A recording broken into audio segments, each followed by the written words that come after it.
Hey guys, welcome back. In today's video, we are talking about the AMC earnings, how shorts are panicking, how we have won, and many more in this video. So let's take a look at a quick, brief summary. AMC earnings, the total revenues was 1.3 billion compared to 1.1 billion for Q4 of 2023. The adjusted EBITDA was 164.8 million compared to 47.9 million for 2023. And already from here, you can understand that AMC is on the right path. We can obviously talk about, in terms of the fundamentals, why it's important. And we've covered this in past videos. And finally, you're seeing this now. Everything that we talked about in terms of what AMC is doing is obviously doing well. When we take a look at some of the more precise areas, you can see this. The net cash from operations swung positive to 203.6 million versus the minus 77.8 million for the prior year Q4.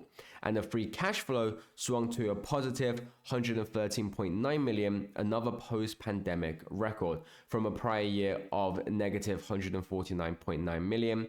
That left cash equivalent at 632.3 million. So when everyone's talking about, AMC is going to be bankrupt, AMC isn't doing the right thing. Well, over here, what we are seeing is clearly the opposite.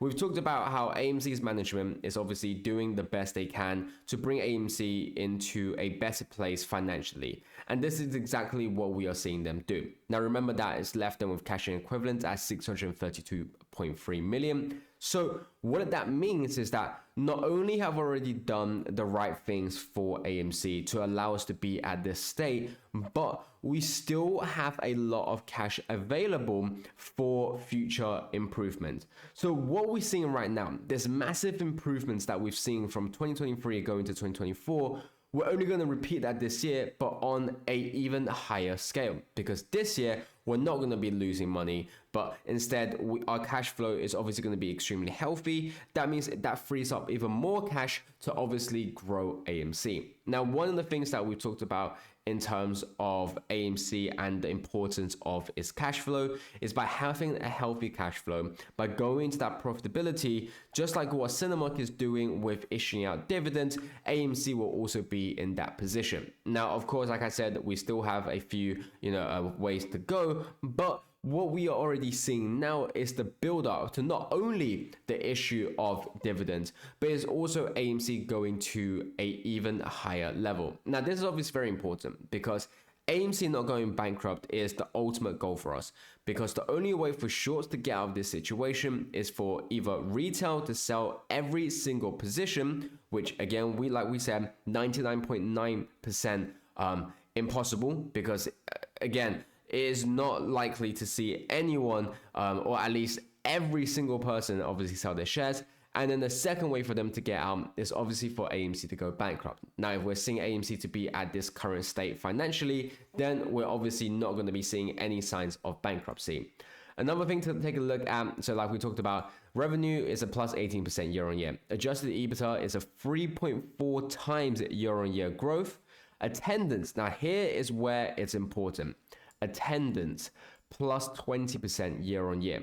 Now, we recently compared AMC with Cinemark. So prior to AMC releasing their earnings, we saw Cinemark actually release their earnings.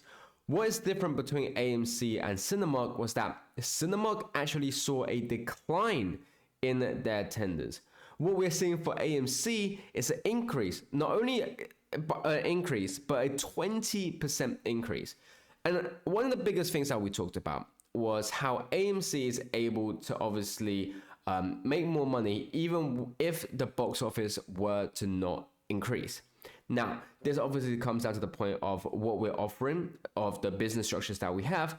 And so by having an increase of the attendance, we obviously understand where we are now. You can see record concessions, 7.15 per patron. Now, again, this is obviously dependent on attendance, and this is dependent on, how much it is per patron. So if we're able to either A, increase the attendance, or B, increase how much they are spending per person, then you can see how that's going to go up as well. But what we are seeing right now is exactly what we have talked about, exactly what AMC has promised. everything they said in the past in terms of about how they're able to improve spending, how they're able to encourage attendance, how they're able to encourage people to spend money, all of that is coming true.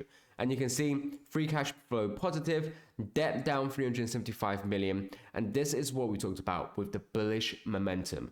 And another thing to understand, and this is very, very important, was that we still have to understand, despite what I talked about here, attendance with a 62.4 million, with a plus 20% year on year, you still have to see that the initiative comes as domestic industry-wide movie theater attendance remains almost 40% down from 2019 level.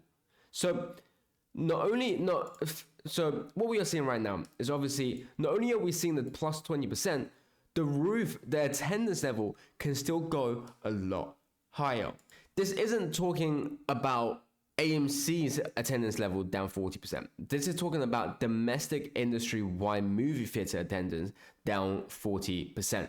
So you can understand how we obviously are still able to see the attendance for the overall industry to grow. Now, imagine this. If we are able to see it go back to the same level as 2019, you can only imagine how much attendance we are going to get. And with that, you can obviously understand how much our revenue is going to increase and how much money we'll obviously make. Now, again, when we do see that, hopefully, obviously, the $7.15 goes up to $8, goes up to $10, goes up to $15. But what we can see is that the potential of AMC is still extremely high. And another thing to understand, and this is exactly how and why we knew AMC was going to do better. So AMC has closed 192 underperforming locations since 2020. They opened 62 new locations that significantly outperformed versus the 192 closed. Record reduced balance of debt and leases by 375.9 million, extended 2.4 billion in debt from 2026 to 2029, raised 362 million, received 171.7 million, reduced finance leases by 1 billion. AMC paid and refinanced 1.34 billion in debt since 2021. So you can obviously see how, in terms of the finance, they're doing well. And another thing to understand is how efficient AMC are. So they opened 62 new locations, but they closed down 192. Now, what you can see is that despite closing down that many and only opening up 62, which is a third of how many they've closed, they're still able to see an increase in attendance. So this is what we talked about with the efficiency. AMC is able to increase the margins whilst decreasing all these operational costs. And so that's the most important aspect. You can only imagine how much money they've saved by closing down these 192, yet they're able to increase their revenue by, again, 3 times, 4 times, but with only a third of the cinemas that they've closed. And so this is why AMC is obviously doing well. And you can see in all the noise, all the numbers, you only need a few things to understand. I'm telling you it's over, we won. And so stop listening to anyone spreading fear-based messaging.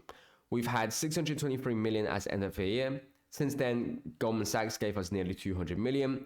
Q2 and beyond looks like a positive cash flow. So meanwhile, we will not run out of cash, and we are days away from the celebratory part of our long journey. And this is everything that we've wanted. This is everything that we've waited for, and is why shorts are panicking. AMC just dropped earnings, and the shorts are hitting the panic button like it's a fire drill. Revenue up, free cash flow positive, record-breaking food and beverage sales. This isn't the dying company they were praying for. Meanwhile, Adam Aron's out here stacking W's while the hedge funds are sweating bullets. If you listen closely, you can hear the sound of margin calls loading. Now, prior to the earnings being released yesterday, something that we saw and something that we're even seeing right now is how shorts are obviously worried. So you can see how today we're seeing a bit of volatility. Now, this is obviously, or normally it should come as a shock in terms of how is AMC having a good earnings and showing good prospects, but yet we're seeing it actually having this much volatility, yet we're seeing it declining. And yesterday, we also saw how AMC went to a red prior to earnings. Now, you can see this. Clearly, AMC's drop is in no way a sell-off. Rather, a not too far-fetched guess is that it's an attempt to empty dark pool brimming over of buy orders at low price before AMC Q4 earnings. And so they obviously understood that again, it seems like they knew that AMC was going to do well. And in fact, AMC did do well. Now, what they wanted to do was obviously suppress AMC. They wanted to set up a scenario. They wanted to set up a scene where, everyone should be panicking. Everyone should be selling their AMC shares prior to earnings. And that's exactly what they're doing. And another thing to understand is you can see here, just in, an executive from Robinhood admits that around 10% of lendable securities are now coming from retail holdings. So what's important, firstly, is 10% are coming from retail holdings. But of that 10%, how much of that is made up from AMC and GME? And so that's really the real question to ask. And when you understand that, when you understand how much of it is tied up in AMC and GME, you understand why they want to suppress AMC. You understand why they're worried about AMC when AMC and GME is doing this well. And you guys, thanks for watching this video. I'll catch you guys next time.